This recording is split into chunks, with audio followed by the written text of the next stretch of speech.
basically just what did he say to you guys at halftime, and how did that kind of change everything? He didn't have to say anything.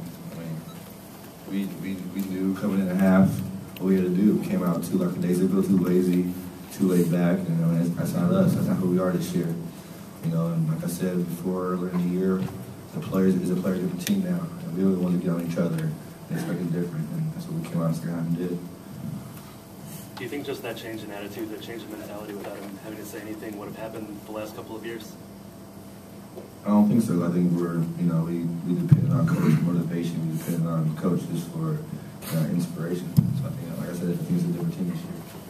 Did anybody else talk? I mean, did any of the players come up and say something like, "Hey, we got to pick this up"? I mean, was anything I guess even said at halftime? I think it was a group thing. I mean, we just came in really very disappointed ourselves.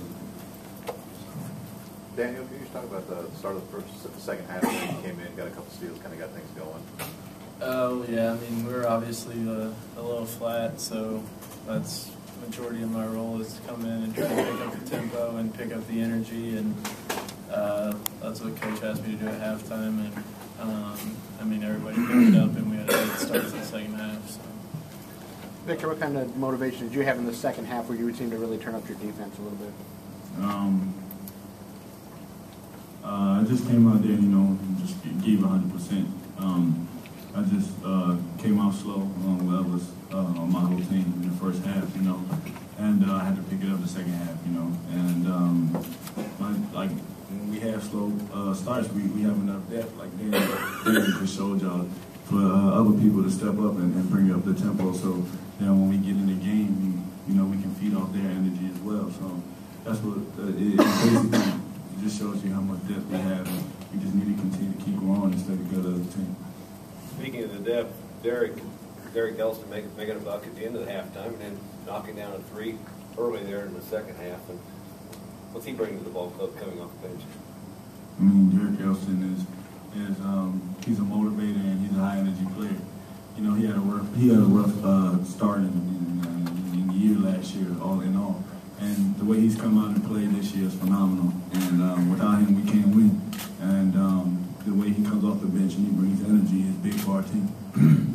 Victor, who had the better alley-oop, you or Pritchard? I like Holmes alley-oop actually, because that was pretty uncatchable. He caught it, Yeah, but Dan threw the loop, that connection right there, it's pretty hard to do. Verdell, you've been here 4 years, obviously coming off probably the biggest win the team has had at North Carolina State on Wednesday. How tough was it to come back and repeat that kind of performance? I don't think it was very tough at all. Like I said, we didn't show any sign of hangover in practice. But I thought we had one of our best practices this year the next day. And like I said, I just think we came out was real sluggish. But it's not hard. And then the second half, we showed that we can do it consecutive games. The 87 guys give you guys any inspiration coming into this one? They speak for themselves. That's a phenomenal group right there. What they succeed, their accomplishments and their successes is where we want to be at. So we had to show them that we can play in the end of basketball. And I'm glad they were here, and it was nice meeting all of them, and I'm glad they came. Verdell, could you speak to the difference of playing with great effort and pressing, and what led you guys to be able to come out with that great effort and not press in the second half? I think we let our defense, hit our offense. In the first half, we were sluggish on defense, so that created us being sluggish on offense. And like I said, the guys like Dan coming in and creating that extra spark, we got a lot of turnovers, we got a lot of fast breaks, and we just looked a lot more fluid. What did you guys get to? What was the interaction like with the 87 team? What did you get to do? What did you get to talk to them about? They came in and watched us shoot around, and then afterwards we got to talk to them, and I just gave some motivational words that that stays in the family, and it motivated us. So, anytime we have legends like that come in, it's always a great honor. You guys talked about just Danny bringing you guys spark for you guys. What does he bring? I guess when you bring Danny on the floor, how much does that change the dynamic, and just how does he help you guys just get motivated? I guess. It showed tonight. I said before a while ago, I'm not sure what game it was. Without him, we can't win. I mean, he brings spark in practice, and when he gets in there, he brings a spark. You know, I mean, a lot of the stuff he does, people don't see. You know, but when he gets in there, he gives it all he got, man. And like I said, he's my teammate, he's my brother, so I'm behind him 100%. And without him, we can't win. You guys are going to be undefeated heading into next weekend against Kentucky. What can you guys take from maybe the 87 team's example to going into a big game like that, and what do you do this week to get prepared? You just got to continue to keep doing what we're doing. You know, just continue to keep getting better throughout the week, and just continue to take those wins that the 87 team gave us, and you know, just transfer it to the court. You know, and just continue to keep working hard and listening to Coach Crean and staying together as a team and getting better throughout the week. Dan, when you come into a game and you haven't played much, obviously, and then immediately you've got to be ready to go. How hard is that? You don't have a chance to warm up. It's not like you're riding a bike or something to get warmed up. How do you get ready for that? I mean, it's just kind of always been my role to come in at a couple minutes at a time. I mean, it's not really anything you can practice. I just know I'm only going to get a couple minutes at a time, so I got to make them count. And if it's 2 minutes, then I can't really waste 30 seconds or a minute kind of getting myself loose. I kind of got to be ready to go from the first play I get in.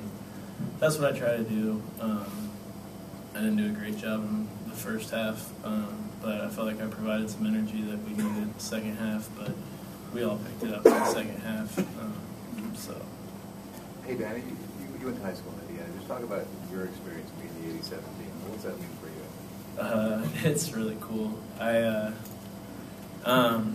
It's really special. Just their presence is special. I mean, I obviously wasn't alive to watch them, but I mean, those are household names in my family. I mean, even the 10th and 11th guy are household names in my family. So I mean, it's very cool just to get to meet them all and for all of them to be here and for them to be recognized. That was very cool. Danny, what do you decide to do just, I guess, to maintain your role? I mean, as you've been around here, I mean, they've continued to bring more and more guards in here. I'm sure it's been tougher and tougher to get any time on the floor. Basically, how have you kind of just kept your head and, you know, just continue to just keep the role that you've had? I just try to keep doing what I can do well. I mean, what I do well is defend and provide energy, and I mean, I'm not going to score a lot or do anything much more than that. I just I know my role and I try to do that well, and I mean, most importantly, I just got to help guys in practice. I mean, I won't play a lot, but if I keep getting other guys better in practice, then that's the best thing I can do. You talked about the alley-oop to Pritchard. How much did you want that to happen at least once? I know you tried it once, it didn't work the first time. Were you dedicated to making that happen? I don't know. I mean, he was happy. He was super happy. Tom's my buddy, so try to get him the bucket every now and then.